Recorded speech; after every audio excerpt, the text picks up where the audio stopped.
In the latest example of how meritocracy is just a myth in the United States, the New York Times has published a lengthy feature on The View and has dubbed it the most important political TV show in America.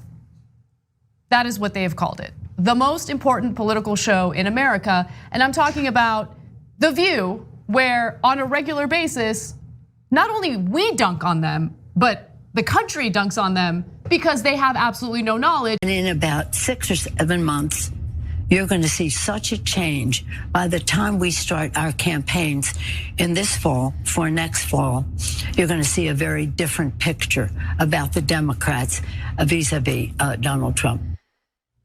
Retire. God, the Democrats are so pathetic. They're so pathetic because if you don't agree with what the Trump administration is up to, if you don't identify as a Republican, if you didn't want to vote for Donald Trump, what other option do you have?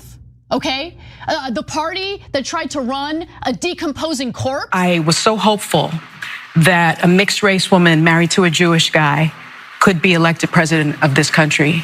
And I think that it had nothing to do with policy. I think this was a referendum of cultural resentment in this country. Because when you do that, number one, it's bad analysis and it's incredibly lazy. But number two, it only works to shield or provide cover for the mistakes that the Democratic Party has been making.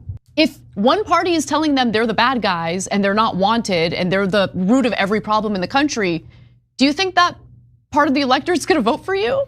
Could it be any black woman? Can it be Candace Owens? If Candace Owens is running for president, do we have to support her because we need to elect a black woman? Like, what does she stand for? What does she represent? Is she going to serve the best interests for the electorate? I'm going to stand here as the House Minority Leader and complain about how we don't have any leverage when I could be messaging about how there's a robbery going on right now as we speak. The dismantling of the government agencies seeking to return money to Americans who are defrauded by the big banks. We just have to back Israel 100% regardless of what they want us to do, how they want us to be involved.